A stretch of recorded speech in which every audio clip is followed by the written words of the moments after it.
Quando nos deparamos com a condição da existência humana, invariavelmente nos perguntamos o porquê do sofrimento. Por que de sermos assolados por tantos conflitos, desastres, problemas? A mídia atualmente explora esse lado obscuro da existência.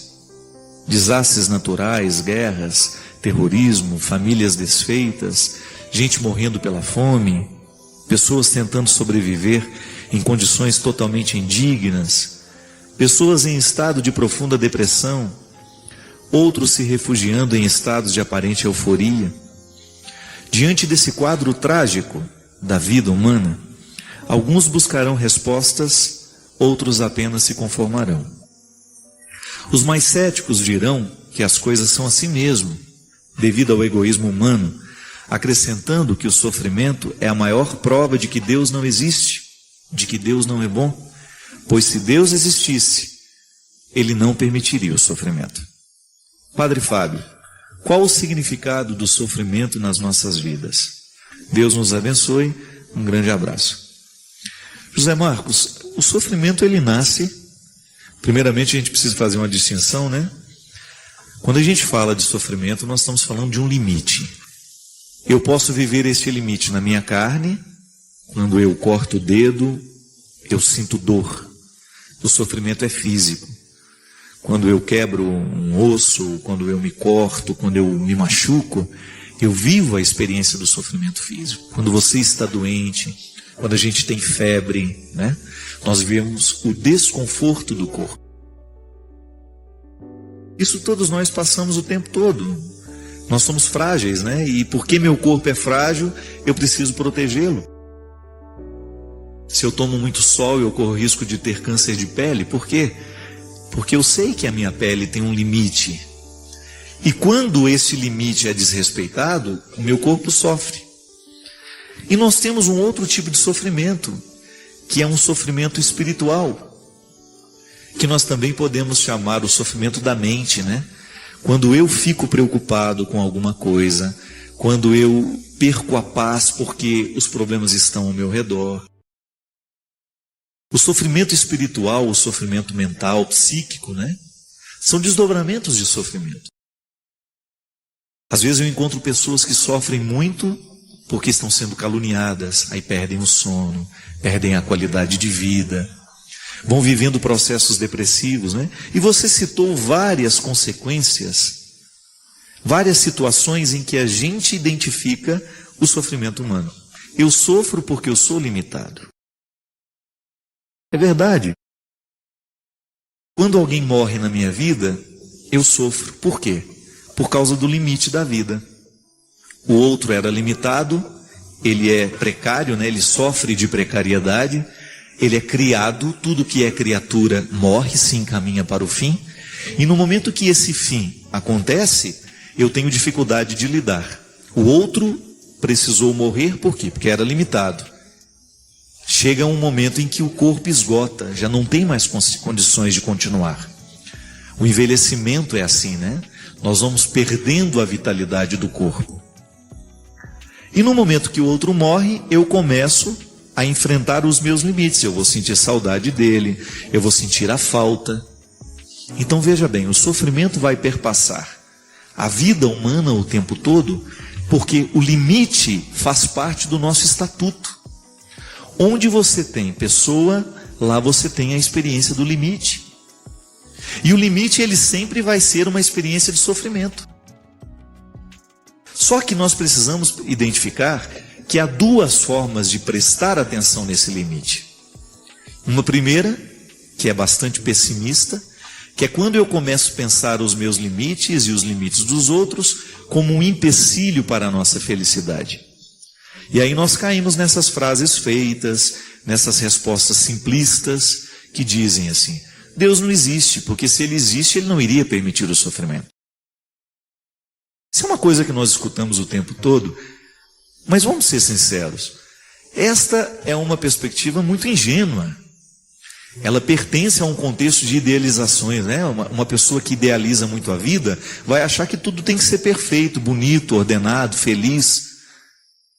E aí a gente costuma dizer que Deus não existe porque o limite existe. Então eu vejo o sofrimento, eu não consigo acreditar que Deus possa existir. Por quê? Porque o sofrimento me fere. Esta é uma forma de compreender o sofrimento, uma visão pessimista sobre ele. Mas por outro lado, nós podemos ter uma visão otimista do sofrimento. Eu começo a compreender o meu limite como uma oportunidade que eu tenho de viver a experiência do cuidado. Por exemplo, digamos que você foi viajar, comprou lá uma peça bonita que precisa de cuidado para ser transportada, porque senão ela quebra. Veja bem, o que você vai fazer? Você vai embalar essa peça, você vai revestir de cuidado, você vai ter a precaução de cuidar bem do revestimento dessa peça para que ela chegue inteira no seu destino. Digamos que você vai mandar um presente. Então você sabe que o presente que você está enviando é frágil, você não quer que se quebre no meio do caminho. Então você vai cuidar, você vai embalar de um jeito certo para que, ao chegar ao destinatário, a peça não esteja quebrada. A peça quebra, isso é limite. Ela não é inquebrável. Ela não está livre do dano, da possibilidade do dano. Mas eu então vou fazer com que eu revista essa situação de cuidado para que ela possa perdurar. E aí nós temos a dimensão positiva do sofrimento. Quando o sofrimento nos aponta para um cuidado que nós precisamos tomar. Este cuidado ele pode ser físico, ele pode ser psíquico, ele pode ser mental. Como? Digamos que o meu corpo, eu senti uma dor no meu ombro. O meu corpo está avisando que alguma coisa não está bem. Então o que eu vou fazer? Eu vou procurar um médico para saber o que há de errado com o meu ombro. É uma forma de cuidado. A dor é um sinal positivo. É o corpo mandando um recado. É por isso que eu tenho pavor de gente que sente dor e não vai ao médico. A minha mãe perdeu uma vista por causa dessa história. Toda vez que ela me encontra, é engraçado, estou sentindo um incômodo nesse olho. Aí eu falava, mãe, a senhora tem que ir ao oculista. Passava um mês, encontrava a dona Ana, ela de novo. Fazia assim. Engraçado, não estou tá embaçado esse lado de cá. Aí eu falei para ela, mãe, eu não sou oculista, não adianta a senhora falar para mim. Aí teve um dia que teve uma dor terrível, teve um estado nervoso lá, a confusão que acontece dentro de casa, né? Teve uma dor terrível naquele olho, quando foi para o médico já não podia fazer mais nada. Tinha sofrido um glaucoma. Então veja bem, o olho da dona Ana começou a dar sintomas. Começou a indicar que alguma coisa não estava bem, começou a sofrer. Ela não observou, não cuidou, ficou cega de um. A vida é assim. Então muitas vezes a dor sinaliza, este sofrimento físico sinaliza para um cuidado que nós precisamos tomar. Vamos falar de um sofrimento mental. Você começa a ficar incomodado com alguma coisa que você está pensando. Então você está perdendo o sono por causa daquilo. Oh meu Deus. E toda hora que você vai dormir, você fica pensando naquilo. Se você não toma uma decisão diante daquilo que incomoda a sua mente, não adianta sofrer, o sofrimento vai ser em vão.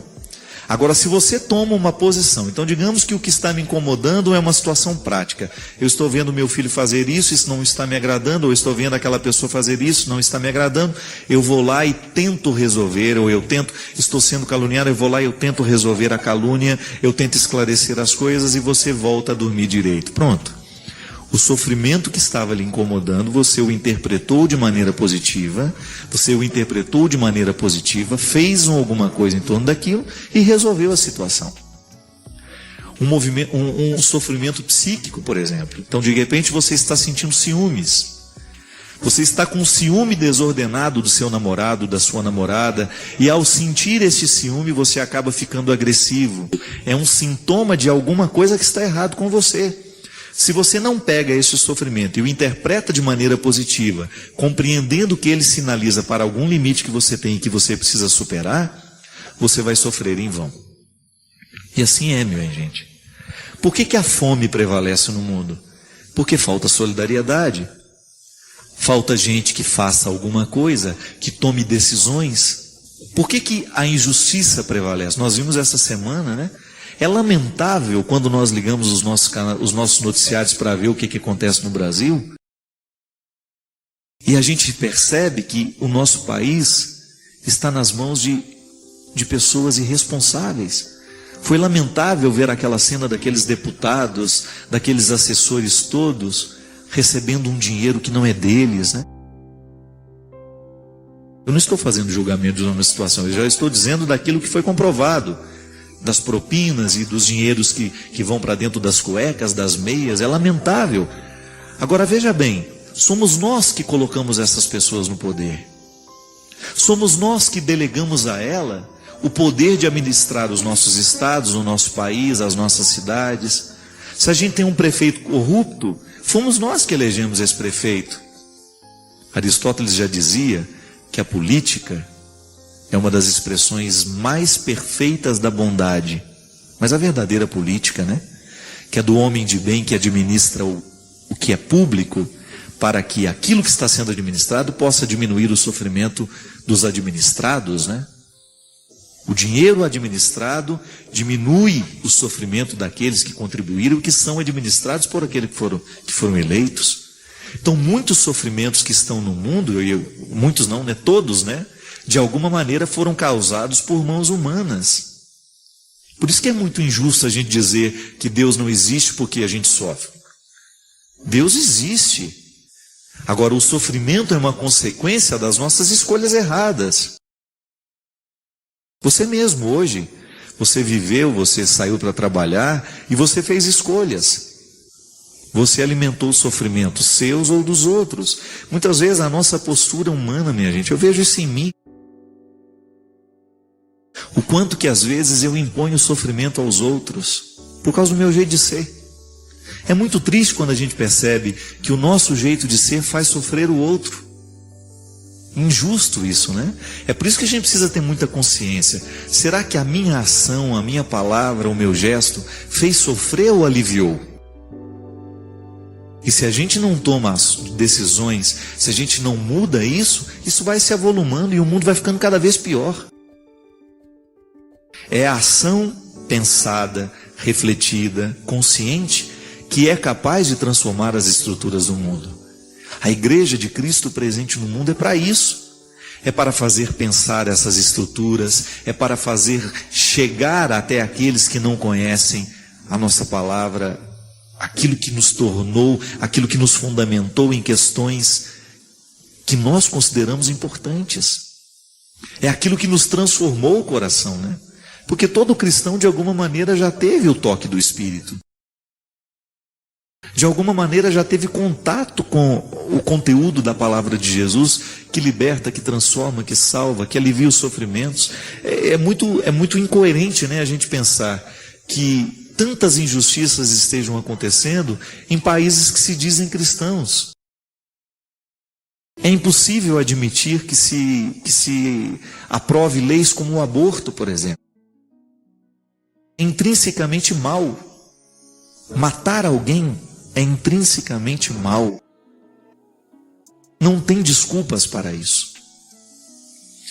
Outro dia eu recebi um e-mail, não sei se é verdade, dizem que uma mulher apareceu no consultório de um médico e disse para ele assim: doutor, eu estou apavorada, que eu estou com um filho de 9 meses e estou grávida de novo.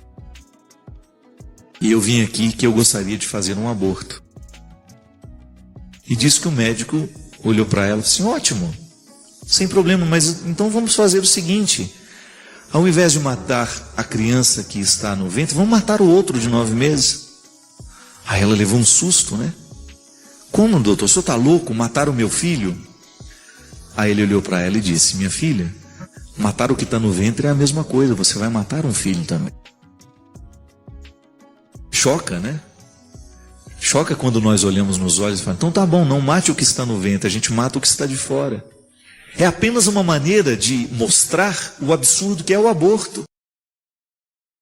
Minha gente, tudo isso vai tomando conta da nossa consciência, justamente porque falta passar por nós, falta tomar conta de nós, falta inundar o nosso coração e a nossa mente a mentalidade cristã, que com certeza é capaz de amenizar os sofrimentos no mundo. Porque quem tem Deus no coração vai pensar 2, 3, 4 vezes antes de fazer mal a alguém.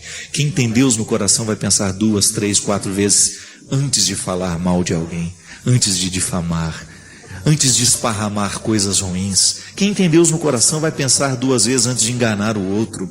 Então é esta experiência cristã que vai fazendo com que esse significado do sofrimento possa aparecer, mas não de maneira negativa, mas de maneira positiva. O sofrimento que está no outro está também em mim. Então a gente identifica que isso é fruto de um limite e nós agimos a partir deste limite para melhorar o mundo que nós vivemos. Eu desejo que você, nas suas lutas, você tenha sempre o direito e a possibilidade de retirar os seus excessos, para você ver diante dos seus olhos a sua verdade fundamental, sem exageros, só você. E a partir disso, você reencontrar o caminho da vida. Obrigado pelo seu carinho, pela sua atenção, e que Deus abençoe muito você. Que Deus derrame sobre o seu coração, sobre a sua casa, sobre a sua vida, a disposição que caracterizou o coração de Nossa Senhora. Para que, exemplo dela, a gente também possa ser um cristão de verdade, levando sempre Jesus no colo, para apresentá-lo àqueles que ainda não o conhecem.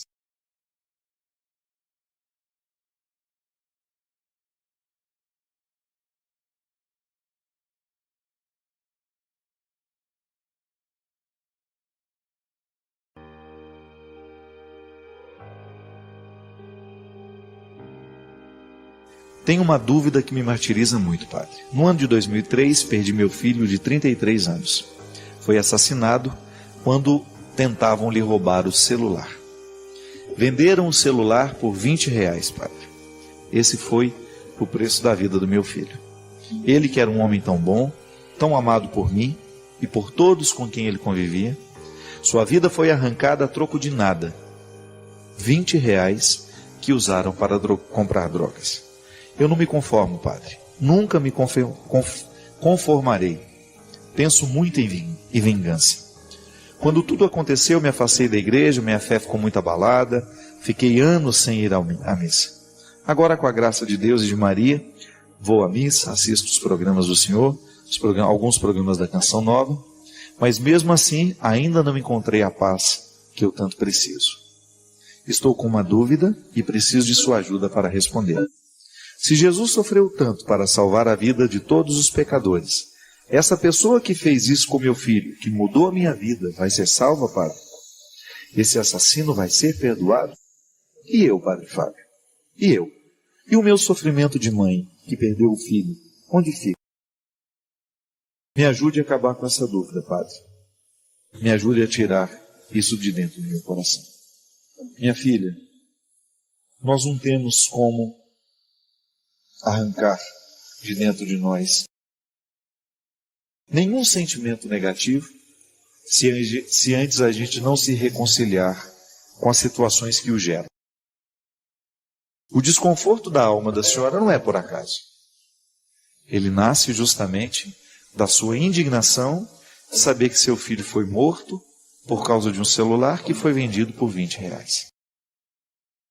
Essa é a sentença da senhora. Essa é a condenação. Que nem sei se esse menino vai ser perdoado ou não, o que matou o filho da senhora, eu não sei. Eu não conheço a vida dele. Eu não sei se ele se arrependeu dos erros. Eu não sei como é que ele vai encontrar a morte. Em que situação ele estará no momento em que se despedir dessa vida. Agora eu sei que a senhora está condenando a vida da senhora, está condenando a sua existência com essa premissa, com essa frase. Meu filho morreu, foi assassinado por causa de um celular que foi vendido por R$20. Com o menino que matou seu filho, eu não tenho como falar. Mas posso falar com a senhora. E posso lhe garantir. Posso lhe, sem medo de errar, que enquanto a senhora não viver do fundo do coração esse perdão necessário, a senhora não vai conseguir acreditar em nada, a senhora não vai conseguir encontrar paz em lugar nenhum. Porque nenhuma paz é possível enquanto o nosso coração estiver pesado de ódio. Eu sei que não é fácil. E Jesus também precisou viver isso na vida dele, não foi fácil para ele. Só que Jesus era sábio. E ele sabia muito bem que mesmo naquela cruz, mesmo vivendo o auge do sofrimento injustamente provocado pelos outros, ele precisava perdoar. Porque Jesus sabia que o perdão é a fonte de muitas virtudes. Quando nós conseguimos perdoar, e eu vou dizer uma coisa para a senhora, não é só o rapaz que a senhora precisa perdoar, o que matou o filho da senhora. A senhora precisa perdoar a vida, a senhora precisa perdoar o acontecimento, a senhora precisa perdoar todo o contexto em que o filho da senhora estava situado no momento em que ele foi morto. Porque essa culpa que a senhora conhece e reconhece naquele assassino não está só nele. A senhora acabou esparramando isso em muitas situações e a senhora deve saber muito bem disso. Porque quando nós identificamos um culpado, aquele mal-estar acaba atingindo a nossa vida inteira. Tanto é que o assassino nem deve saber do que ele provoca na senhora ainda hoje. Agora, a senhora está com a arma apontada para a cabeça da senhora. E a cada instante a senhora dispara. Porque odiar é uma forma de se matar aos poucos. Toda vez que nós optamos por viver o ódio, é como apontar uma arma para a cabeça que nós disparamos aos poucos. Porque o ódio, essa incapacidade nossa, muitas vezes, de perdoar a vida, de perdoar quem nos magoou, porque o ódio é alimentado justamente pela falta de perdão, é ela que vai fazendo com que a gente perca a qualidade da vida. Ô minha gente, hoje nós estamos falando muito de sofrimento de pai e mãe, né? Que perde filho. Quantos filhos ficam abandonados pelo mundo porque o pai e a mãe, no momento em que perderam aquele filho, esqueceram que eles tinham família, que existiam outros filhos precisando deles? Quantos filhos choram isso? Padre, às vezes eu acho que a minha mãe só tinha aquele filho, porque depois que ele morreu, ela nunca mais cuidou de nós. Ela mergulhou tanto no seu sofrimento, padre, que ela foi incapaz de olhar para nós que ficamos. A Vânia, quando perdeu o Gustavo, que era o filho mais velho dela e do Caião, menino cheio de vida, estava indo de férias, passar férias no Mato Grosso. Aquele menino bonito, cheio de vida, que ela se despediu ali de manhã, à noite estava morto. Eu me recordo que o Alessinho e a Thaís e o próprio marido, Caião, foram fatores determinantes para que a Vânia reencontrasse o sentido da vida. E esta foi uma sabedoria que nasceu da própria experiência cristã que ela vive, que a Vânia é uma mulher cristã. Ela é apaixonada por Jesus. Eu vi de perto o seu envolvimento com o cristianismo. É fundamental ali. Não é só uma mochila que leva nas costas. Ela acredita em Deus. E Deus mudou a vida dela. Mas não mudou somente ela. Aquele momento de dor foi o momento em que ela pôde trazer para fora o que Deus já havia mudado dentro dela. Foi olhando para a Thaís que ficou, para o Alessinho que ficaram, para os dois, que ela descobriu. Gustavo morreu, eu sofro muito, sinto muito, mas os meus dois filhos precisam de mim. E essa é a maneira heróica que a mãe tem de organizar o próprio luto assim, amando os que ficaram. Porque o luto é traiçoeiro. Se a gente não cuida, por causa do ódio que a gente sente de ter perdido aquele filho, a gente esquece os que ficaram. E aí a gente acaba cometendo uma injustiça com o marido, com os filhos, com os amigos, com os irmãos. Por quê? Porque a gente se fecha no nosso sofrimento, a gente não faz um movimento de saída, e aí a gente acaba prejudicando a nossa vida e a vida dos outros. Por isso, minha filha, que toda vez que a senhora odeia esse criminoso, toda vez que a senhora fica remoendo dentro da senhora o fato É como se a senhora estivesse apontando a arma para a sua cabeça e para a cabeça daqueles que estão ao lado da senhora. Eu não sei se a senhora tem outros filhos, mas eu, particularmente, digo, como filho da dona Ana, que todas as vezes em que eu precisei conviver com a minha mãe, no momento dos seus ódios, ela era menos mãe minha. Por quê? Porque alguém que está ocupado de ódios não pode ser mãe inteira. Por isso, minha senhora, não perca mais tempo com seus ódios. Jogue fora. A senhora não precisa mais ver não precisa mais trazer dentro do coração o ódio que o assassino provoca. A senhora pode escolher a leveza. A senhora pode escolher hoje o perdão.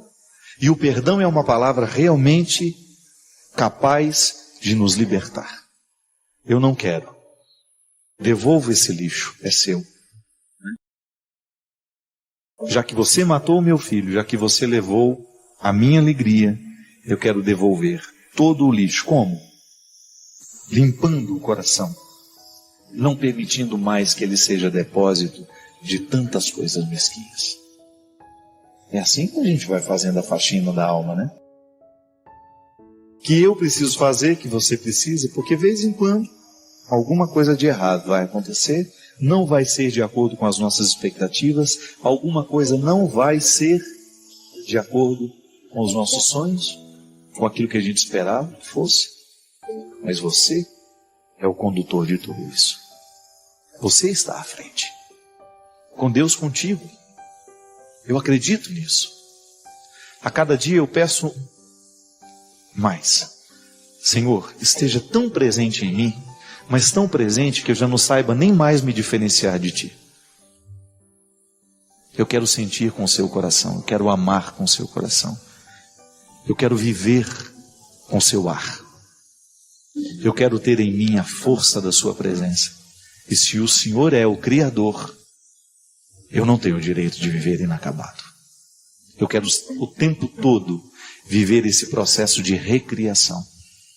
Se o Senhor é o Criador e eu ouso respirar o mesmo ar que o Senhor, se eu ouso ser proprietário da mesma palavra que o Senhor, eu não tenho o direito de não viver outra coisa senão a recriação. E hoje ser recriado lá, no gramado da minha casa, com meu cachorro no colo, vivendo uma situação simples, muito pequena, que qualquer ser humano tem o direito de viver. Não é um privilégio, não é um luxo, não.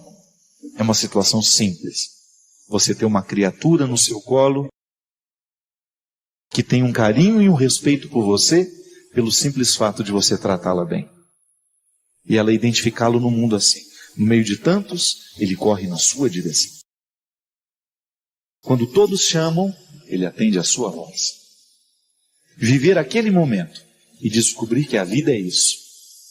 E que todo o empenho vale por causa daquele momento que nos mostra que tudo pode ser assim. Que pelos gramados da vida, pelos gramados da existência, nós temos a possibilidade de viver a surpresa da vida. É isso que eu lhe desejo, viu? Que nos gramados da sua vida, você viva cada vez mais as surpresas.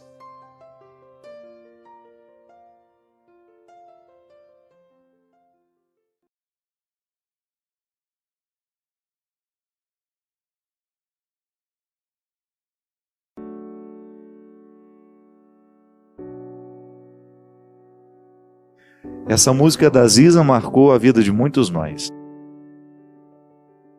Fala dessa ação do Espírito.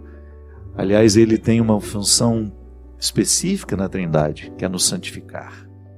E santificar significa abrir os caminhos na nossa alma para que a gente tenha condições de chegar ao entendimento daquilo que humanamente nem sempre nós somos capazes de compreender.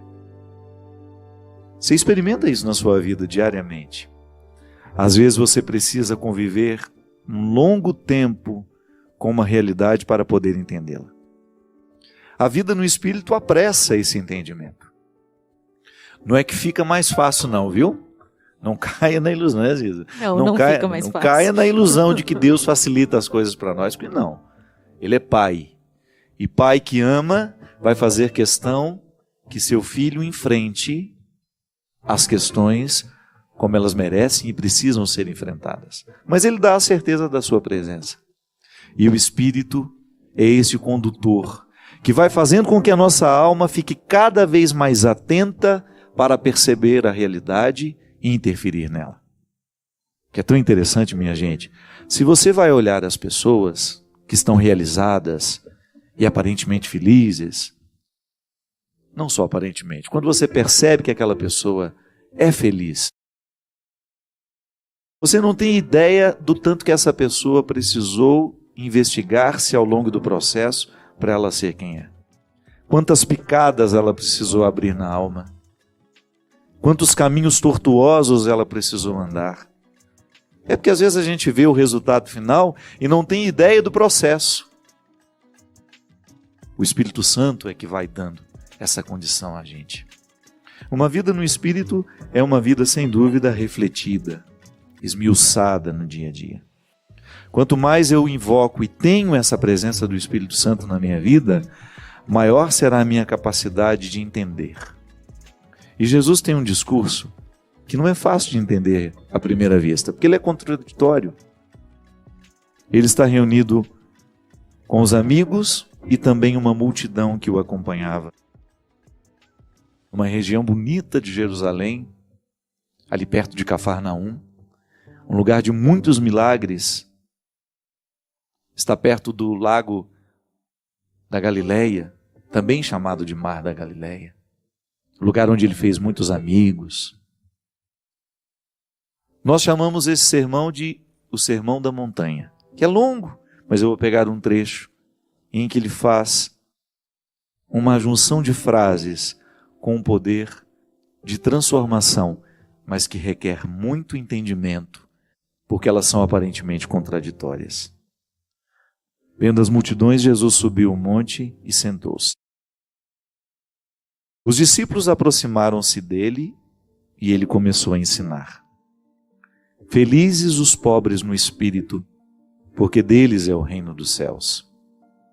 Felizes os que choram, porque serão consolados. Felizes os mansos, porque receberão a terra em herança. Felizes os que têm fome e sede de justiça, porque serão saciados. Felizes os misericordiosos, porque alcançarão misericórdia. Felizes os puros no coração, porque verão a Deus. Felizes os que promovem a paz, porque serão chamados filhos de Deus. Felizes os perseguidos por causa da justiça, porque deles é o reino dos céus. Felizes sois vós, quando vos injuriarem, perseguirem, e mentindo disserem todo mal contra vós por causa de mim. Alegrai-vos e exultai, porque grande é a vossa recompensa nos céus. Pois foi deste modo que perseguiram os profetas que vieram antes de vós. Essa palavra é da nossa salvação. Glória a vós, Senhor. E aí, você já acostumou a ser perseguida, caluniada e achar isso bom? Oh, meu Deus. Não tem nada mais desconfortável do que essas bem-aventuranças, né? No momento em que você está vivendo a perseguição, ali você, pode ser que você nunca tenha enfrentado isso, você nunca tenha passado fome, mas quando você vê esse discurso aparentemente contraditório, como é desconfortável viver a primeira frase da bem-aventurança? Qual é a primeira mesmo? Não, sempre nessa sequência de duas. Bem-aventurados, felizes os que choram, porque Sim. serão consolados. Na hora que a gente está chorando, é difícil demais. É difícil, mas eu acho que se a gente tem uma postura rasa diante da vida, a gente nunca vai chegar na outra frase. Porque a gente só vai ficar no primeiro verbo, a gente só vai ficar naquele movimento perigoso de olhar só pra gente mesmo e sem subir, né? Porque eu acho que tem uma escala de valores diante das quais a gente pode, como se fossem janelas que dão camadas de visão para a vida. E se a gente fica só na camada da dor e do incômodo, é uma camada quase instintiva, é uma visão quase que só instintiva da vida. A gente precisa subir. Você disse que era o Espírito que nos dava a compreensão exata das coisas e que era através dele que a luz se acende para a nossa compreensão. E a gente tem essa tendência, às vezes, de proteger o que a gente tem de instintivo, né? Eu não quero sentir dor, eu não quero ser violento para me defender, eu não quero sofrer, eu não quero ser privado de nada, porque eu estou protegendo meus instintos mesmo, tudo que é quase que sobrevivente em mim. Mas eu não sou chamada a ser uma sobrevivente. É mais é uma que isso, supravivente, não sobrevivente. Isso é o lindo do Evangelho, eu acho. Eu acho que essa é a proposta desafiadora do Cristo, da pessoa intrigante dele, provocante no sentido de nunca nos convidar para um lugar de mesmice, mas sempre de um crédito. Ziza, sabe o que eu fico pensando? Como que Jesus era desconfortável naquele tempo. Não, mas demais. O discurso dele era muito desconfortável. Ele largava 99 para ir atrás de uma. Pois é, era extremamente... Eu acho que se eu escutasse Jesus lá naquele tempo, eu não iria atrás dele. Eu acho que eu teria medo. As minhas resistências me colocariam assim, esse cara é louco. Perdeu o juízo. Né? Perdeu o juízo, olha o que ele está fazendo dentro do templo. A misericórdia é um discurso assim... extremamente porque se a gente for pensar desafiadora, assim, né? Deus me perdoa de tudo. Ele me perdoa de tudo. Se você for a fundo e cavar mesmo essa frase dentro da gente mesmo, ela muda a nossa vida inteira. Claro. E mesmo porque te coloca numa necessidade de ter o mesmo comportamento, e não é fácil. Não é fácil. Você exercer misericórdia, você colocar o outro dentro do seu coração no momento que você não quer nem por perto, muito menos dentro do coração. É um convite de um domínio próprio muito forte. Só quem tem esse domínio próprio. De uma maturidade, né, espiritual, psicológica. Afetiva. Uma força psicológica. Eu acho que o Evangelho é muito integrador. Se a gente busca viver, ele vem com ele não só uma realidade espiritual, mas uma integração psicológica poderosa, uma cura imensa. Eu acho muito desafiador só essa pagininha, se a gente conseguisse viver só esse trechinho das bem-aventuranças. Você sabe que eu tive um padre que foi meu professor de exegese no mestrado. Ele dizia assim, olha, se nós perdêssemos todas as Sagradas Escrituras que existem no mundo, se não nos restasse nenhuma Bíblia mais, e a gente tivesse apenas as bem-aventuranças, nós teríamos ali o coração do Evangelho. Nós poderíamos passar a nossa vida inteira somente tentando entrar no coração desta proposta. Ficar em paz quando falam mal de mim. Você já imaginou isso? Tanto que é difícil, né? Não, quando a gente sente aquela dor nas costas, assim, a flechinha que veio de alguém querido, de alguém amado, mesmo que seja sem querer, mas essa história de ser maldito, né? De alguém disse algo mal sobre mim, injustamente, e eu preciso dar a volta e enxergar sobre a ótica daquela pessoa, entender o erro dela e agir na misericórdia e ainda ser capaz de entender e de abrir espaço porque ela pode fazer de novo. Não está curado. Não é? Isso que é intrigante, porque não é uma vez só. O programa que eu gravei mais cedo aqui, antes de você chegar, eu falava justamente disso. Que quando a gente está na dinâmica do perdão, você tem que estar muito curado para perdoar, porque você está trabalhando com a possibilidade de que aquilo aconteça novamente. E que o perdão, ele será sempre essa água que nós resolvemos derramar sobre as mãos no momento em que alguém vem e nos segura com as mãos sujas. Mas outra pessoa pode passar, ou até mesmo aquela pode voltar com as mãos sujas e pegar novamente. Quando a gente perdoa, é bem essa história assim de... Eu não tenho garantia nenhuma do outro. Eu só tenho de mim mesmo, né? E olha lá. E olha lá. E olha lá. Porque é um convite sempre de novo, de novo, de novo. O perdão é muito desafiador. É um peso que a gente tira da gente mesmo. Né? Mas eu não escolhi esse texto hoje por acaso. A Ziza, no ano passado, ela teve a oportunidade de gravar no Teatro Municipal de São Paulo o primeiro DVD da história dela, da carreira dela. E quando vi Ziza entrando lá no palco, eu fui tomado por uma emoção muito grande. E confesso que revisitei essa emoção quando tive a oportunidade de assistir nessa semana o DVD lá na minha casa. Quando eu vi essa menina que tem 1 metro, e quanto você tem de altura? 1,57. Ela tem 1,57, parecendo 1,5 ter metros, 3 digamos. metros de altura quando entrou no palco, porque é impressionante como você estava grandiosa naquele dia, sem perder a sua ternura, a sua singeleza. O Maninho estava sentado do meu lado, eu comentei com ele, nossa, parece que essa mulher tem 3 metros de altura, por causa dos gestos, por causa da maneira como ela canta, como ela se expressa, e aquela alma que não cabe dentro dela. Ziza, eu fiquei pensando, meu Deus do céu, quantas bem-aventuranças essa menina precisou viver para ter o direito de cantar assim. Para ter o direito de estar neste palco desta forma. Eu sei que a sua vida nunca foi fácil. Eu sei que você precisou lidar com aquilo que há de mais doloroso na experiência humana. A rejeição, o abandono, por mais que os nossos pais nos amem, de vez em quando eles nos abandonam sem perceber que estão abandonando.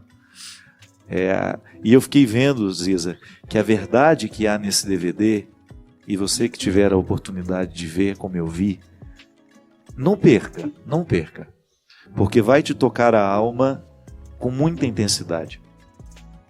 Eu tive uma convicção de que estes segredos que você resolveu contar são tão sagrados, que a gente não pode aprendê-los de uma vez só.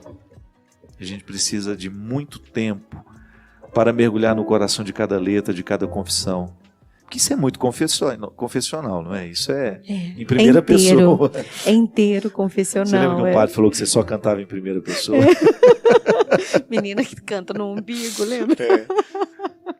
Mas isso chegou de maneira tão comunitária, porque é tão fascinante quando você vê uma pessoa cantando em primeira pessoa e aquele teatro todo cantando junto, dizendo, olha, nós somos você também. Nós estamos congregados. Foi tão emocionante. Lindo. Você sabe que foi uma das coisas que eu observei e pensei, gente, esse teatro sabia cantar tudo. Tudo. Todas as músicas. Todas as músicas. E tinha música que eu não sabia. Eu fiquei um pouco chateado com aquilo. Na hora que eu olhei para o lado, as pessoas cantando umas músicas que eu pensei, onde eu andava quando essa menina fez essa música? Foi emocionante, né? Foi emocionante ouvir aquele teatro todo e realmente eu acho que as bem-aventuranças foram a minha beleza daquele dia. É uma história inteira, assim, eu sei que, como você mesmo disse no extra do DVD1, é uma estação da minha vida, mas também foi um dia de celebrar 25 anos cantando, tanta história, tanto silêncio transformado em música, tanta lágrima transformada em melodia. Eu não sei dizer sem chorar, eu não sei dizer sem... Acho que eu não vou saber dizer em nenhum momento o que foi aquele dia, o que está gravado. É que eu acho tão bom quando eu assisto e penso, meu Deus, que bom que isso foi filmado, que bom que isso deu certo, que bom que o Hugo existe, que bom que a Canção Nova topou essa aventura. Parceria, né? Que bom que a oficina existe há tempo de ter vivido isso. Que bom que deu tanto trabalho, tanta discussão, porque está tudo aí, né? Que bom. Foi lapidado mesmo. Que bom, assim, eu fico muito feliz, muito tocada quando eu assisto, eu me encolho. Eu me sinto tão pequenininha, vendo aquilo tudo, assim, meu Deus, e realmente foi uma celebração da liberdade, assim. Me senti livre, me senti feliz demais da conta, não tive medo de nada. Todo mundo me perguntava assim, você não ficou nervosa? Eu falei, não fiquei. E ao mesmo tempo, uma intensidade, ter você lá, ter o Maninho lá, ter minha família, olhar para os meus pais. Foi tão bonitinho ver sua mãe. Bonitinho a expressão demais. dela. Bonitinho demais. Eu lembrei dela naquela noite lá em Umuarama, a primeira vez que eu lhe vi cantando ao vivo. Ela lá de fora, vendendo CDs lá na banca. Que coisa linda sua mãe. Sempre muito companheira, né? Sempre muito fiel. Muito. É uma vitória dela, né? Um Fia. dela. Fia. Fia, Tudo meu bem, filho. Fia? Oi, filho. Ela chama a gente assim, a mãe da Ziza é uma baiana que parece mineira, né? É mineira que parece baiana. Não, é o contrário. Né? É uma mineira que parece baiana. É Fia. Meu pai filho. Que é baiano. Seu pai que é baiano. A mistura é do pai, é verdade.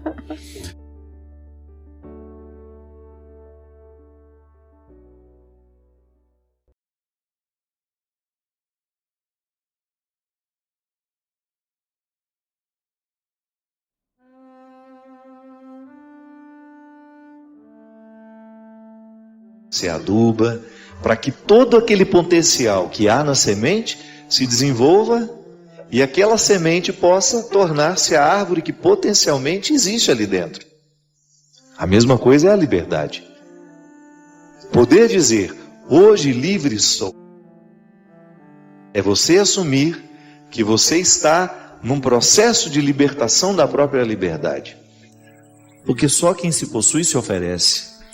Só o livre, de fato, mas pode é um exercício, experimentar isso. Essa liberdade talvez seja o que mais me encanta na vida, porque às vezes eu me vejo prisioneira de sentimentos tão infantis, ciúme, comparação. Cada vez mais, o movimento da vida me levando a compreender a partir da minha experiência e da experiência de vejo quem vivendo ao meu lado, que a verdadeira experiência de Deus, ela nos posiciona num contexto de maturidade que nos livra de todos os pesos e as amarras que o infantilismo nos coloca. E às vezes a gente não entende que das realidades baixas, digamos, da nossa vida, das paixões da alma, elas precisam ser dominadas de cima para baixo e não de baixo para cima. Então, são exercícios mesmo. É um exercício espiritual, o levantar a ponte do castelo interior e, ok, vamos conhecer quais são esses fulanos que me habitam, né? Que muitas vezes o nosso amor, ao invés de proteger, ele desprotege, porque ele infantiliza.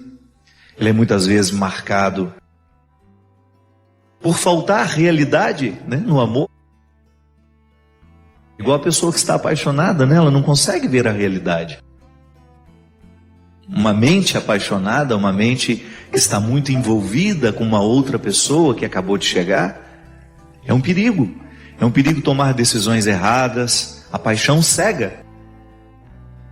Gosto sempre dessa diferenciação, né?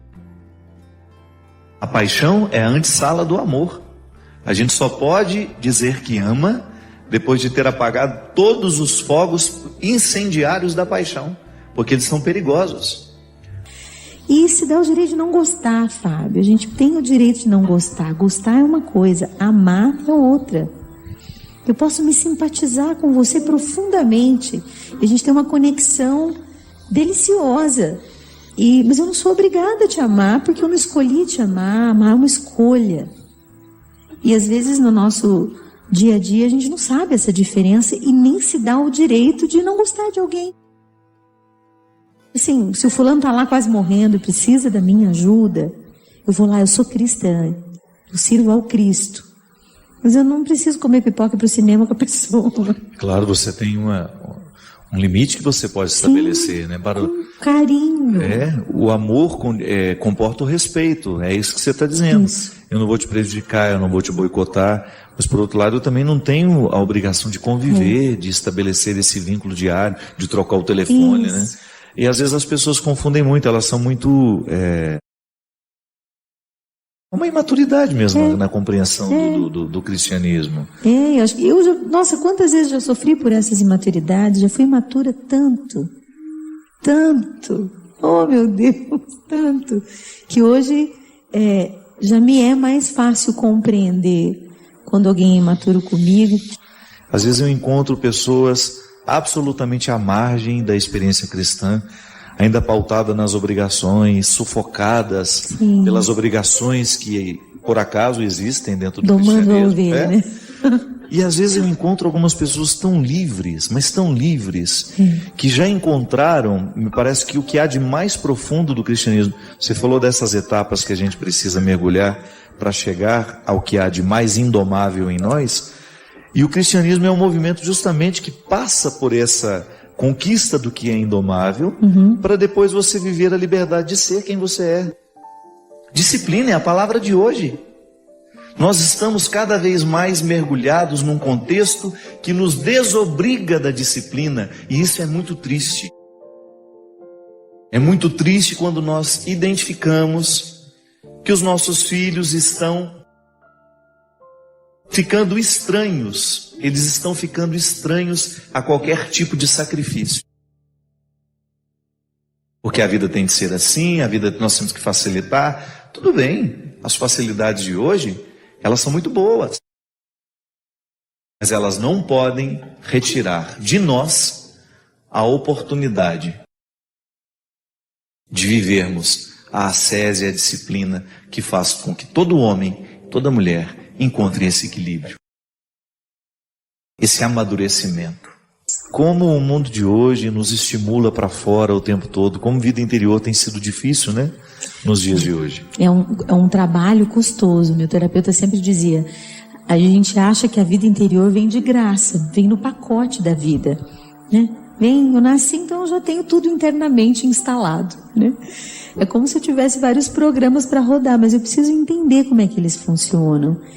E realmente, deixar de falar ou estar distante das pessoas ainda não é estar só, ainda não é estar silencioso por dentro. Às vezes a gente acha que nós não temos domínio sobre o pensamento. Sim, a gente tem domínio sobre o pensamento.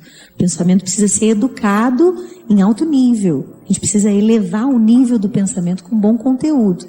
Ai, minha cabeça anda cheia de besteira. Se para a vida intelectual você precisa educar o pensamento através da concentração, a vida espiritual não é diferente, né? É que às vezes a gente reza pedindo a Deus, tira isso da minha cabeça. E aí Nosso Senhor às vezes nos proporciona um filme bom, um livro bom, uma música boa para educar e canalizar o pensamento, e a gente fica brigando numa ignorância interior de como se lida com isso. E na verdade a gente precisa viver aquela realidade de superior domina inferior, né? Então eu tenho lá meus instintos, minhas emoções, meus sentimentos que já são mais conscientes, meus pensamentos, minhas vontades, que são as decisões baseadas no meu pensamento, e aí vem o espírito. Ou posso até colocar aqui vontade e pensamento.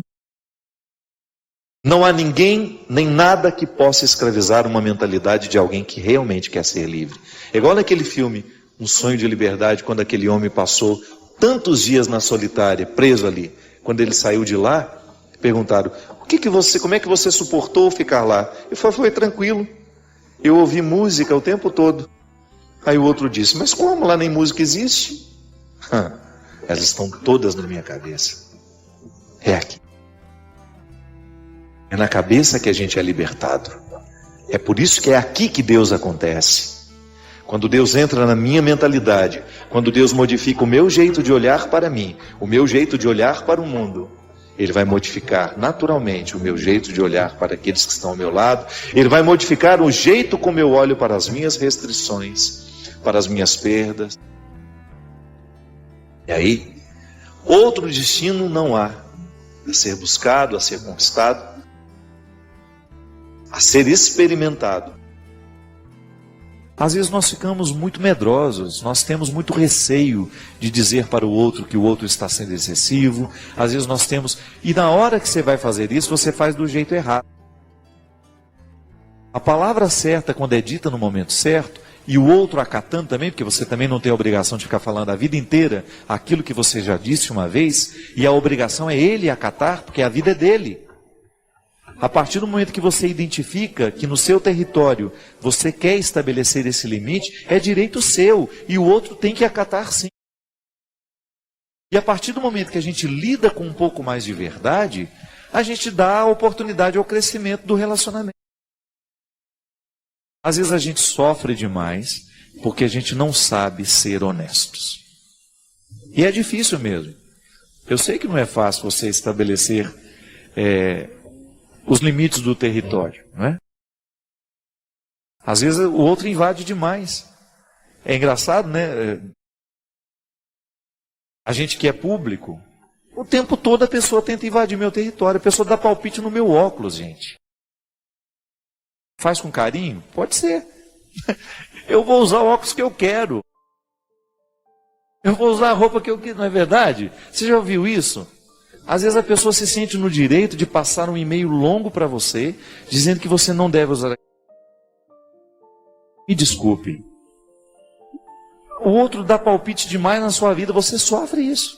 Eu sei que você sofre. Eu não estou falando de uma coisa que é privilégio meu, não. As pessoas têm que entenderem que até na comunicação escrita, no e-mail ou na palavra, na carta, tem limite. que o outro só pode ultrapassar se você deu a ela esse direito. Existem intimidades que isso é questão de educação, que nós precisamos retomar. As pessoas estão muito deselegantes, como diz Ana Anhemberg. E deselegância, é verdade. Nós somos deselegantes demais quando nós damos palpite naquilo que a gente não foi chamado. Os relacionamentos, muitas vezes, dentro da nossa casa, entre os amigos, são assim. As pessoas estão invasivas demais. Nós estamos numa época em que a comunicação é fácil. No Twitter você entra, você fala o que você quiser, você dá palpite no que você quiser, você fala com aquela pessoa. Agora, cuidado, porque as regras da elegância, do bom senso e da intimidade valem para toda e qualquer forma de comunicação. É interessante que a gente tenha o cuidado de saber o que eu vou dizer para aquela pessoa. Eu tenho direito. Ela me deu liberdade para isso.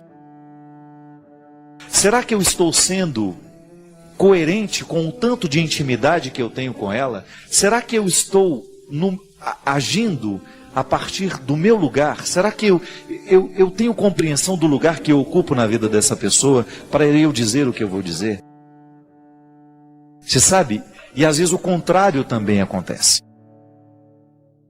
Às vezes você tem toda a intimidade com aquela pessoa, você é irmão dela, você é amigo íntimo e você não tem coragem de ultrapassar o território que é direito seu ultrapassar porque você tem intimidade. Então, ultimamente, os nossos relacionamentos estão tão pouco qualificados porque nós erramos dos dois lados.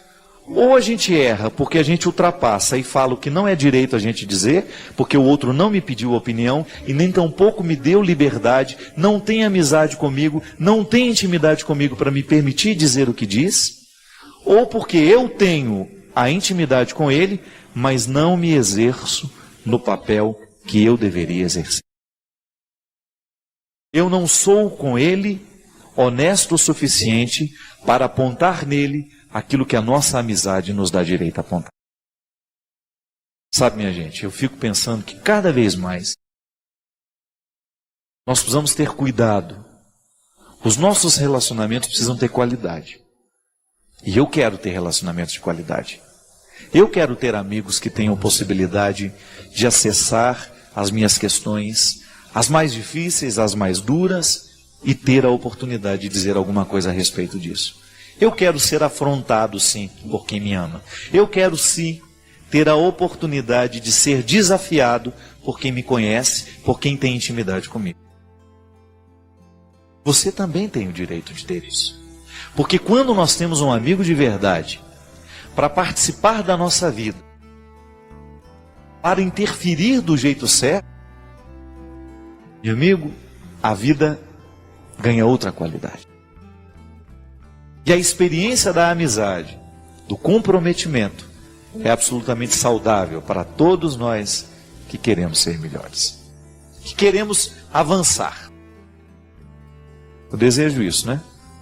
Que nesse tempo de tanta comunicação, de tanta fala, de tanta gente que diz, a gente possa encontrar alguém que nos diz aquilo que a gente realmente precisou.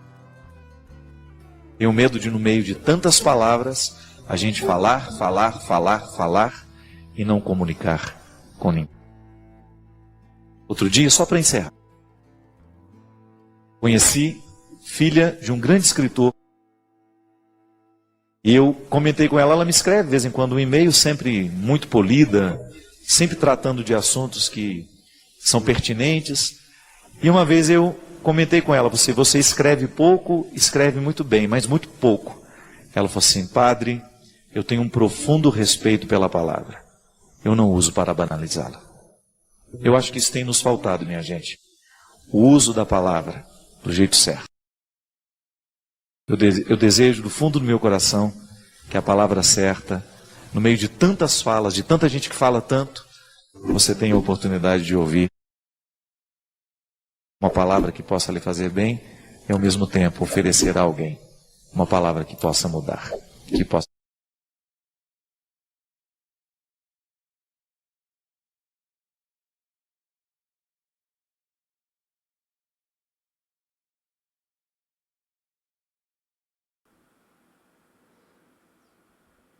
Meu amigo, minha amiga, você acabou de terminar um vídeo inteiro. E isso é algo raro hoje em dia, é algo valioso. Esse tipo de conteúdo não é algo popular. Então, escreve aí de onde você está nos ouvindo e, se quiser, continue com a gente. Tem mais conteúdo nos links da descrição e, claro, né? Inscreve-se se quiser fazer parte disso. Valeu, um grande abraço a todos e até o próximo vídeo. Tchau, tchau.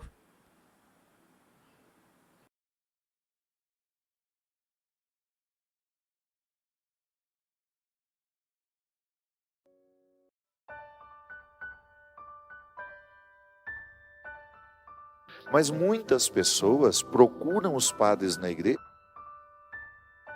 é porque não tem o dinheiro da terapia. Está tudo certo. O padre, quando ele tem uma boa formação humana, ele é um bom terapeuta também. Ele sabe, ele entende de almas humanas.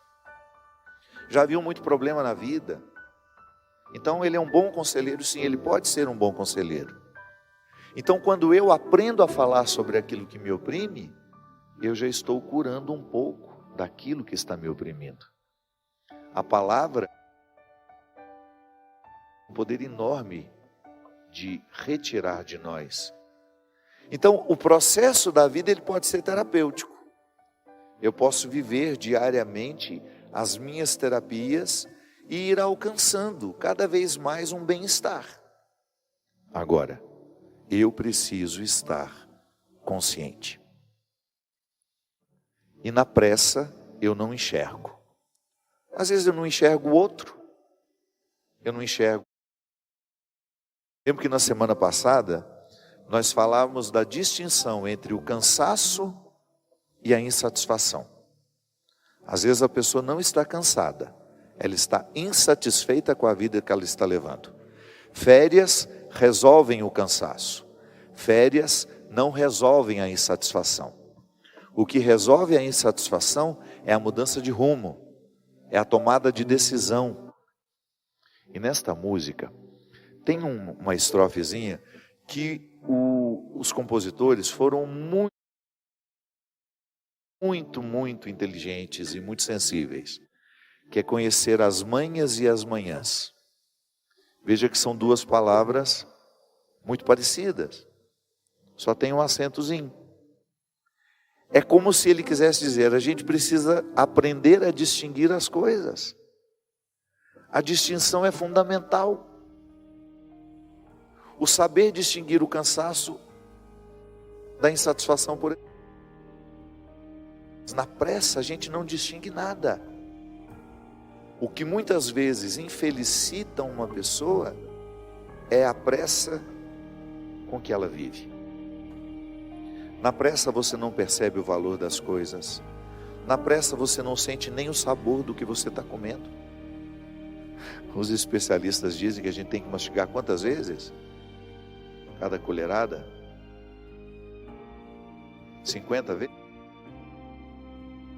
E dá um tombo na comida e já engoliu. Ansiedade. Você sabia que quando você come demoradamente, quando você mastiga demoradamente cada porção de alimento, o seu cérebro tem mais tempo para processar a saciedade. Então aquele pratinho que você repetiria 3 vezes, porque você comeu depressa, você não teria necessidade de repetir se você comesse devagar. Porque comendo devagar, o seu cérebro entende de que o organismo já recebeu o alimento necessário para a saciedade. Por isso que obesidade está muitas vezes associado aos processos de ansiedade. A pessoa come depressa demais. Não dá tempo ao cérebro de identificar que já teve alimento suficiente para saciar o corpo. Ele vai pedir mais. Então ele não joga a informação de que o corpo já está saciado. Experimente comer mais devagar. Você vai sentir melhor o sabor dos alimentos e você vai ter menos necessidade Eu vejo direitinho, às vezes nós estamos na estrada e passamos um longo período sem comer. Quando a gente desce e a gente encontra um restaurante que tem self-service, por exemplo, você tem vontade de sair dali com 4, 5 pratos montados. Não é assim? Quem está fazendo aquele prato é a sua fome. Quem está fazendo aquele prato é a sua ansiedade. Se você tivesse a calma de fazer um prato menor, comer devagar, você não teria necessidade de comer tanto. Então, quando eu opto por viver mais tranquilamente, eu tenho um favorecimento de todo o meu quadro, espiritual, mental e físico. Eu não tenho crescimento de vida espiritual na pressa, preciso parar, eu preciso me recolher. Falamos disso o mês inteiro. A vida interior é uma construção. Ela não vem da noite para o dia. E eu tenho alguns instrumentos que constroem a vida espiritual. A oração, o jejum, a reflexão. E isso só é possível na pausa. Eu quero ter tudo isso, mas eu quero continuar vivendo com pressa. Não vai dar certo. Eu quero saber distinguir o cansaço da insatisfação. Na pressa você não vai. Você tem que se ouvir. Se você não tiver o hábito de se ouvir, você não saberá viver as distinções necessárias para o seu bem-estar acontecer. E um outro ponto. Com pressa você não será capaz de conhecer ninguém. Você vai viver movida pelo preconceito. Movido pelo preconceito. Por quê? Você não tem disposição de olhar para as pessoas. Você não tem disposição de entrar nos avessos das histórias. Às vezes a gente não tem disposição de ler um livro até o fim. Aliás, essa geração agora ainda é pior que... Eu sou a geração que leu. E leio. Eu tenho o hábito de ter sempre um livro comigo. Mas na minha geração já tinha o hábito do resumo. Quantas pessoas que eu vi, quantos colegas meus, os livros que eram exigidos no colégio. Tem que ler, porque na aula de literatura você vai fazer uma prova sobre aquele livro, ou o vestibular, eu não sei se ainda é assim, o vestibular dizia, né, quando você se inscrevia numa universidade para fazer o vestibular, você recebia a lista dos livros que você deveria ler, porque eles seriam cobrados lá. Eu não sei o que se exige hoje. E tem gente que lia o resumo. É engraçado, né? O resumo, ele não vai me dar a satisfação da história por completo. Eu quero a história inteira. Porque é o processo da construção da história que gera a satisfação. Ler é uma satisfação. Deveria ser para todos nós, porque é um elemento humano. Importantíssimo para o processo formativo intelectual. Quem não gosta de ler vai ter dificuldade de falar. Quem não gosta de ler vai ter dificuldade de escrever. Sem motivo que a linguagem hoje está cada vez mais pobre. O vocabulário dos nossos jovens é paupérrimo. Muitas palavras estão caindo no total desconhecimento, porque elas não são usadas. A língua, gente, é um organismo vivo. Se nós não falamos, a gente esquece. Se nós não falamos determinadas palavras, elas vão morrer, porque ninguém mais vai saber o significado delas. E tudo isso porque nós estamos num ritmo de vida apressado.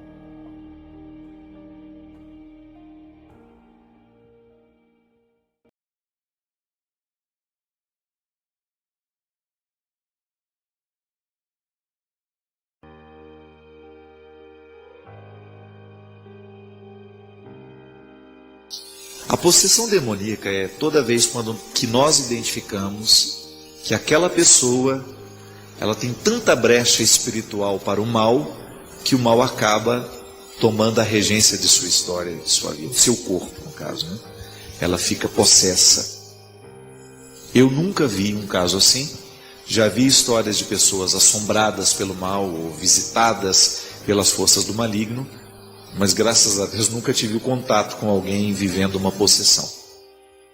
Padre Giovanni do Rio de Janeiro, que é um grande amigo meu, ele trabalha com esse tipo de acompanhamento e já ouvi dando testemunhos de situações assim mesmo, onde você percebe, onde ele identifica pelo próprio ministério dele, de ser um padre exorcista, de ter pessoas que estão realmente, é como se fossem totalmente tomadas pelo mal. A maldade já está tão entranhada que ali você identifica como um caso de possessão demoníaca. O que eu sei, minha gente, é que nós precisamos expulsar diariamente o diabo da nossa vida, da nossa história. Como é que o diabo entra na nossa vida? Ele entra através do nosso pensamento, né? Ele entra através dos sentimentos mesquinhos que nós alimentamos. Ele entra através de injustiças que cometemos. De tudo aquilo que é rasteiro, porque o diabo gosta do que é rasteiro. E nós nascemos para o alto, né? Nós nascemos para as coisas nobres. Existem músicas diabolizadas? Sim. Eu não vou permitir que uma música ruim tome conta da minha casa. Quem mora lá, quem convive comigo sabe que até mesmo esses filmes muito violentos, esses noticiários que exploram o tempo todo a violência, que mostram o corpo sangrando, a família chorando em cima do defunto que está sendo... Eu não, pelo amor de Deus, na minha casa, eu não assisto isso e proíbo terminantemente que se assista no momento que nós estamos almoçando, que nós estamos comendo, qualquer coisa que venha perturbar a minha paz. Isso não é viver alienado. Eu coloco um filtro. Porque isso é muito diabólico. Se às 7 da manhã eu já estou vendo um noticiário que se torcer sai sangue, eu corro o risco de condicionar o meu coração àquela violência e àquele lixo que está sendo julgado, vem morar dentro de mim. Aí de repente eu estou triste, não sei porquê, eu estou desanimado, não sei porquê. Fruto de tudo aquilo que eu permito. Então a gente tem que tomar muito cuidado com a música que a gente escuta, com a notícia que a gente resolve trazer para dentro de nós, com a programação televisiva que nós vamos permitir que seja passada na nossa casa, porque tudo isso tem células diabólicas, é igual câncer. É ruim de ouvir, mas é verdade. Todos os dias o nosso organismo produz células cancerígenas. Mas os próprios soldadinhos da imunidade, o que eles fazem? Jogam fora, matam essas células e não permitem que elas se desenvolvam. Aí que está a grande questão. Se você está passando por um processo de baixa imunidade, por que câncer está muito associado a processo depressivo? Às vezes uma tristeza muito profunda, uma desilusão muito profunda, que arrasou aquela pessoa. Baixa a imunidade, tristeza baixa a imunidade da gente. Notícia ruim baixa a imunidade da gente. Música ruim baixa a imunidade da gente. Os maus, né? Os maus não, os males, os maus também, mas os males do mundo baixam a nossa imunidade. Então, quando o organismo está com baixa imunidade, aquelas células não conseguem, as células boas não matam as cancerígenas, o que acontece? Cresce o tumor. E esse tumor vai julgando notícia para o corpo, que chama-se metástase. Ele vai julgando células cancerígenas pelo corpo. Sabe, minha gente, eu não posso estar sendo dramático, mas eu acredito que a mesma coisa acontece no campo espiritual. Vamos dizer que células cancerígenas são células diabólicas, que nos vêm através de uma palavra, que nos vêm através de uma música, de um comportamento, que a gente vai assimilando. E porque temos baixa imunidade espiritual, né? Porque isso, infelizmente, na vida moderna, nós não temos muito tempo para oração, nós não temos tempo para reflexão, nós não temos tempo para o silêncio, a nossa vida é corrida demais, Deus vai sendo expulso aos poucos da nossa vida, o que vai acontecendo? nós vamos tendo baixa imunidade espiritual, o diabo vai crescendo dentro de nós. E de repente a gente é capaz de atos tão diabólicos, nós somos capazes de assassinar o nosso irmão, porque ele está servindo como um empecilho para a gente alcançar o que a gente quer. A inveja, como a inveja é um sentimento diabólico, porque às vezes por causa da inveja e do ciúme que a gente sente do outro, a gente é capaz de criar uma máscara diabólica para o outro, mas ela está em nós, só que nos falta honestidade para reconhecer.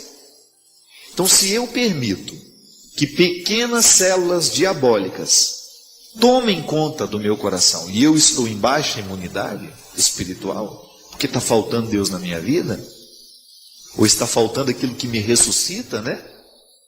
Aí eu vou ficando diabolizado. A possessão é isso. Ainda que a gente não urre, como naqueles filmes que a gente vê, ou vomite aquele abacate na cara dos outros, né? Mas às vezes a gente vomita coisa pior, né? Vomita palavras horrorosas, né? Vomita ofensas.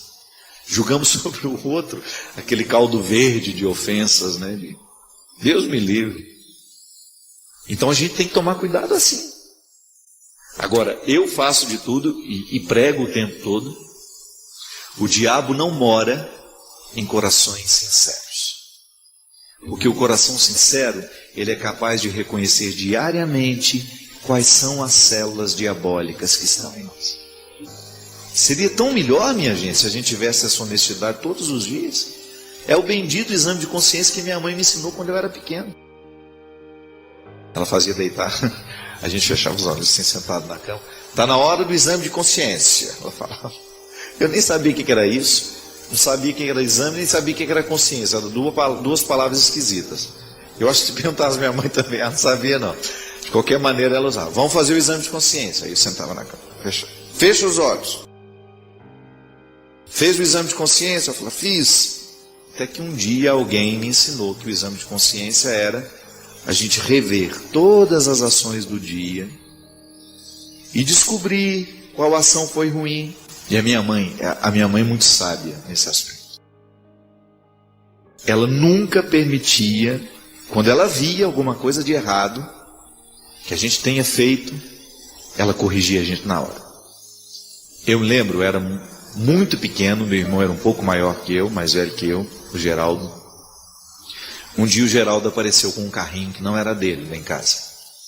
E aí minha mãe falou para ele assim, Geraldo, onde você arrumou esse carrinho? Aí eu falei assim, eu achei. Geraldo, onde foi que você achou esse carrinho? Eu achei ali.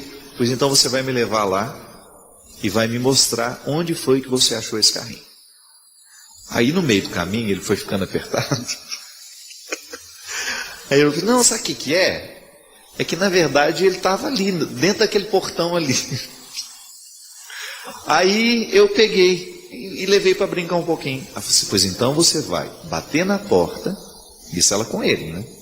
Nós vamos lá, você vai bater na porta, vai chamar o dono da casa, vai devolver e pedir desculpa porque você fez isso.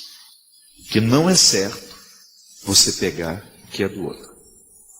Aí meu irmão, morto de vergonha, fez o que minha mãe pediu.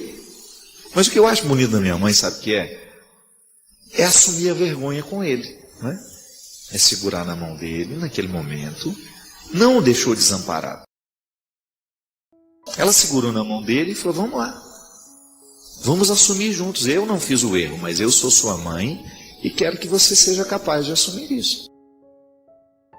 Naquele momento, minha gente, a minha mãe pode ter cortado pela raiz um ladrão. Não é assim que nascem ladrões? Quando nós permitimos roubar o mínimo do outro, um dia a gente pode ser capaz de roubar tudo. Então, num roubo aparentemente inocente, ali pode estar a célula do crime, que se não educado no momento certo, ele vai chegar na nossa vida. Os delitos, eles começam miudinhos. O diabólico começa miudinho em nós. É um sentimento mesquinho que você alimenta, É uma tranca de porta que você não quebra, né? É um ciúme que você guarda e que você desdobra em maldades. É uma desonestidade que você fica indiferente a ela. Pior, quando a gente se acostuma, né? Quando a gente se acostuma com o defeito.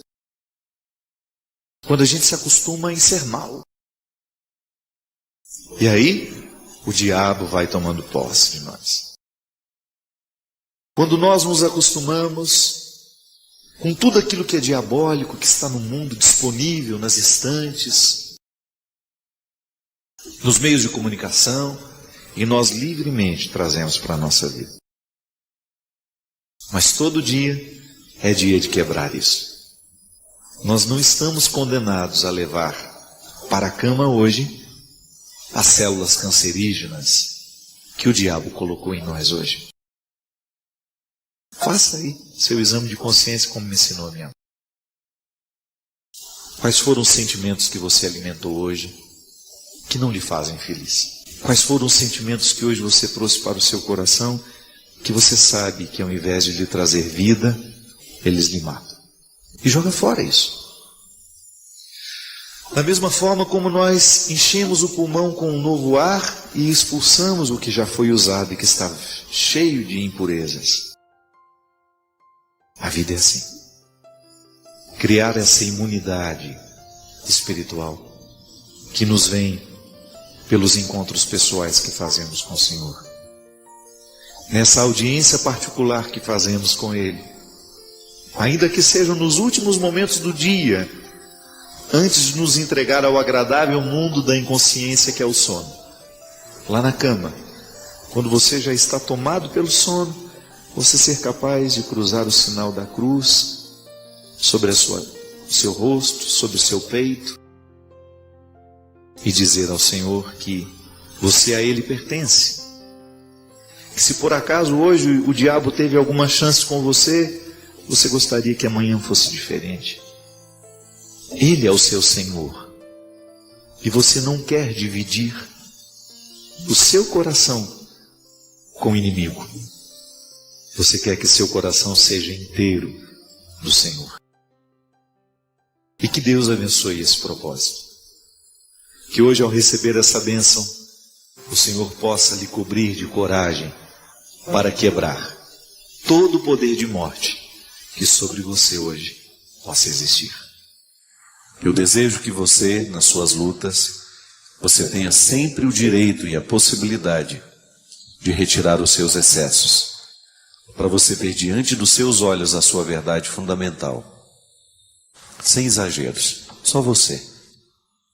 E a partir disso, você reencontrar o caminho da vida. Obrigado pelo seu carinho, pela sua atenção, e que Deus abençoe muito você. Que Deus derrame sobre o seu coração, sobre a sua casa, sobre a sua vida, a disposição que caracterizou o coração de Nossa Senhora.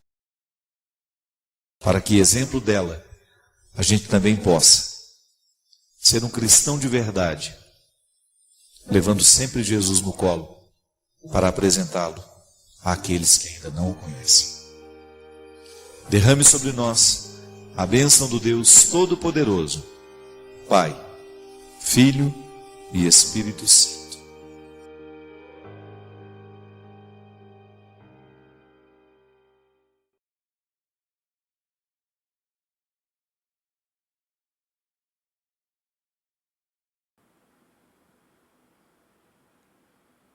Isso que você acabou de ver não foi só um vídeo, foi um exercício de presença. Se você permaneceu até aqui, isso já mostra que algo em você está mais desperto. Comenta o que ficou com você, qual a mensagem que você achou mais impactante e compartilhe com alguém que também valoriza esse tipo de conversa. Valeu? Um grande abraço e até o próximo vídeo. Tchau, tchau!